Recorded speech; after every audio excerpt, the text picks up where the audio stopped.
Hi friends, welcome to my channel. இன்னைக்கு நம்ம வீடியோல பார்க்க போறது ஒரு ஈவினிங் ஸ்நாக் ரெசிபி தாங்க. கோதுமை மாவை வச்சு சூப்பரான டேஸ்ட்ல நம்ம ஒரு ஸ்நாக் வந்து ரெடி பண்ண போறோம். வாங்க இதை எப்படி செய்யறதுன்றத பார்க்கலாம். இது செய்யறதுக்கு ஒரு பாத்திரத்துல 2 கப்பு போல கோதுமை மாவு எடுத்துக்கலாம். நீங்க மைதால கூட இது செய்யலாங்க. இது கூடவே 1 டீஸ்பூன் போல சீரகம், 3/4 டீஸ்பூன் போல உப்பு, 2 டீஸ்பூன் போல எண்ணெய் சேர்த்துக்கோங்க. இந்த பொருள் மட்டும் சேர்த்து கூட நம்ம மிக்ஸ் பண்ணிட்டு ஒரு ஸ்நாக்ஸ் செய்யலாம். இல்ல எனக்கு வந்து லைட்டா வந்து காரம் வேணும் அப்படின்னு நீங்க நினைச்சீங்கன்னா, இதுல வந்து தனி மிளகாய் தூள சேர்த்துக்கலாம். நான் வந்து இதுல ஒரு 1/2 டீஸ்பூன் போல தனி மிளகாய் தூள் சேர்த்துக்கிறேங்க. காஷ்மீரி மிளகாய் தூள் சேர்த்துக்காதீங்க. அது வந்து கலர் கொடுக்கும். நீங்க வந்து தனி மிளகாய் தூள சேர்த்துக்கோங்க. 2 கப்பு கோதுமை மாவுக்கு 1/2 டீஸ்பூன் போல தனி மிளகாய் தூளோட காரம் வந்து சரியா இருக்குங்க. இப்ப எல்லாத்தையும் நல்லா மிக்ஸ் பண்ணியாச்சு. இதுல வேணுன்ற அளவுக்கு நம்ம தண்ணிய சேர்த்துக்கலாம். கொஞ்சம் கொஞ்சமா சேர்த்து சப்பாத்தி மாவு பிசைவோம் இல்லைங்களா, அந்த கன்சிஸ்டன்சில வந்து பிசைஞ்சு எடுத்துக்கோங்க. ஃபர்ஸ்ட் கொஞ்சமா நம்ம தண்ணி சேர்த்துட்டு மிக்ஸ் பண்ணும்போது மாவை இது மாரி தேய்ச்சா மாரி வந்து மிக்ஸ் பண்ணி விடுங்க. அப்பதான் வந்து காரம், உப்பு, அந்த சீரகத்தோட ஃப்ளேவர் வந்து மாவுல வந்து நல்லா இறங்கும். இதே டிஷ்ஷ நீங்க இனிப்பா கூட செய்யலாங்க. நம்ம மிளகாய் தூளுக்கு பதிலா சர்க்கரைய வந்து சேர்த்துக்கலாம். 2 கப்பு கோதுமை மாவுக்கு 1/4 கப்பு போல சர்க்கரை வந்து சரியா இருக்கும். நீங்க டீஸ்பூன்ல அளவு வேணும்னு கேட்டீங்கன்னா 4 டீஸ்பூன் போல சர்க்கரை வந்து சேர்த்துக்கோங்க. பாருங்க மாவு வந்து நல்லா வந்து பிசைஞ்சாச்சு. நல்லா சாஃப்ட்டா இருக்கு பாருங்க. இந்த அளவுக்கு கன்சிஸ்டன்சில வந்து மாவ பிசைஞ்சு வச்சுக்கோங்க. அப்பதான் நம்மளுக்கு மெலிசா வந்து திரட்ட வரும்.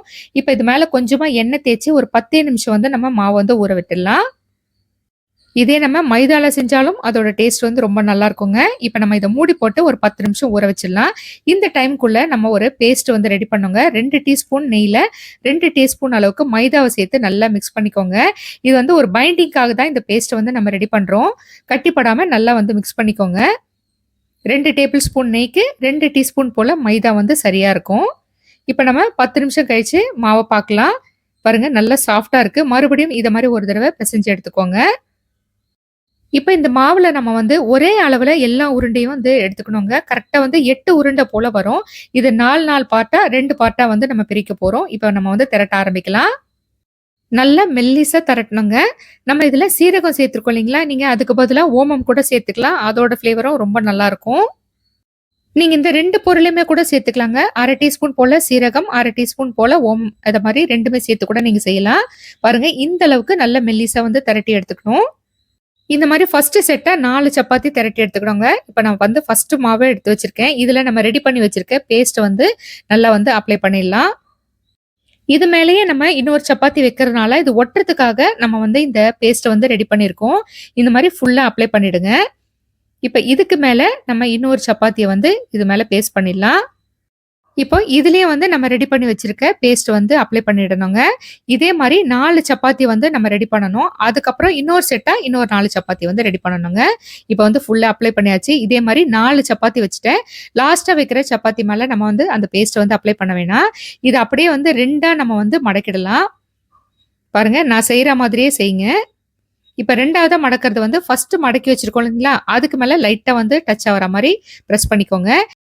இப்ப இந்த 2 கார்னர்லயும் வந்து நம்ம இந்த பேஸ்ட் அப்ளை பண்ணிடலாங்க. அப்பதான் வந்து மடிச்சு வைக்கும்போது வந்து அது பிரியாம இருக்கும். அதுக்காக தான். இப்ப 2 பக்கமும் அப்ளை பண்ணிட்டு, இத அப்படியே வந்து கரெக்ட்டா வந்து மடிச்சிடுங்க.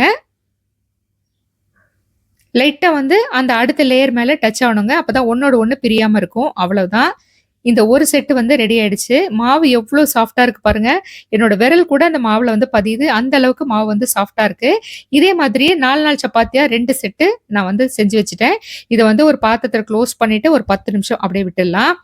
இப்போ நம்ம அந்த ஃபர்ஸ்ட் ஒரு செட் எடுத்துட்டு ரொம்ப லேசா வந்து தேய்க்கணுங்க. அழுத்தி தேய்க்காதீங்க. மாவு வந்து ரொம்ப ஹார்ட் ஆயிடும். அந்த 4 லேயர வந்து ரொம்ப ஒட்டிடும். அப்ப நம்ம எண்ணெயில பொரிக்கும்போது அந்த லேயர் வந்து வராது. அதனால லேசா வந்து திரட்டிக்கோங்க. கரெக்ட்டா ஸ்கொயர் ஷேப்ல நான் வந்து பண்ணிட்டேன். இப்போ ஒரு கட்டர் வச்சுட்டு உங்களுக்கு எந்த ஷேப்ல வேணுமோ நீங்க அந்த மாரி கட் பண்ணிக்கலாம். அதாவது டைமண்ட் ஷேப்லயோ இல்ல ஸ்கொயர் ஷேப்லயோ உங்களுக்கு எப்படி வேணுமோ நீங்க கட் பண்ணிக்கோங்க. நான் வந்து ஸ்கொயர் ஷேப்ல தாங்க கட் பண்ண போறேன். பாருங்க ஃபுல்லா கட் பண்ணியாச்சு. பாருங்க அந்த 4 லேயரும் அப்படியே வந்து உங்களுக்கு சைடுல தெரியும். மேல வந்து மாவு வந்து நல்லா சாஃப்ட்டா இருக்கணும். ரொம்ப அழுத்தி திரட்டிடாதீங்க. இப்ப நம்ம பொரிக்க ஆரம்பிக்கலாம். மீடியம் ஃப்ளேம்ல வச்சு கடாயில எண்ணெய் நல்லா சூடானதும் லோ ஃப்ளேம்ல வச்சுட்டு நம்ம இத கட் பண்ணி வச்சிருக்க மாவு வந்து சேர்த்துக்கலாங்க. இந்த மாவு பார்த்தீங்கன்னா 4 லேயர்ல நம்ம வச்சிருக்கோம். அதனால பொறுமையா வந்து பொரியணுங்க. நீங்க மீடியம் ஃப்ளேம்ல வச்சுட்டு நீங்க ஃபாஸ்ட்டா பொரிச்சுட்டீங்கன்னா, டக்குன்னு கலர் மாறிடும். மேல வந்து நல்லா கிரிஸ்பியாவும், உள்ள வந்து மாவு வந்து உங்களுக்கு ரொம்ப சாஃப்ட்டா இருக்கும். அப்ப சீக்கிரத்துல நமுத்து போயிடும். நம்மளால ஸ்டோர் பண்ண முடியாது. அதனால லோ ஃப்ளேம்ல வச்சுட்டு நல்லா பொறுமையா வந்து பொரிச்சிடுங்க. கொஞ்சம் கொஞ்சமா அதோட கலர் வந்து மாறணுங்க. நம்ம இந்த மாவுல சீரகம் சேர்த்திருக்கிறதுனால, பொரிக்கும்போது அவ்ளோ வாசனையா இருக்கு. நம்ம 4 லேயர்ல செஞ்சிருக்கோம் இல்லைங்களா? இந்த மாவ பாருங்க. அது ஒவ்வொன்னா வந்து அப்படியே பவுன்ஸ் ஆயி மேல வருது பாருங்க. உங்களுக்கு பார்க்கும்போதே தெரியும். இப்ப நல்ல கலர் சேஞ்ச் ஆயிடுச்சு. நல்லா இது மாரி பொன்னிறமா வந்தோனே நம்ம ஸ்டவ்லருந்து எடுத்துடலாம். பொறுமையா நீங்க இத செஞ்சீங்கன்னா தாங்க நல்ல கிரிஸ்பியா இருக்கும். நம்ம 1 வாரம் வரைக்கும் ஸ்டோர் பண்ணி வைக்கலாம். இந்த சூப்பரான ஸ்நாக் ரெசிபிய நீங்களும் செஞ்சு பாருங்க. அவ்ளோ டேஸ்டியா இருக்கும். ஒண்ணே ஒண்ணு உங்களுக்கு காட்டுறேன் பாருங்க. எந்த அளவுக்கு கிரிஸ்பியா இருக்குன்னு. உங்களுக்கும் இந்த வீடியோ ரொம்பவே பிடிச்சிருக்கும்னு நெனைக்கிறேன். நீங்களும் இதே மாரி செஞ்சு பார்த்துட்டு எப்படி வந்திருக்குன்னு எனக்கு கமெண்ட்ல சொல்லுங்க.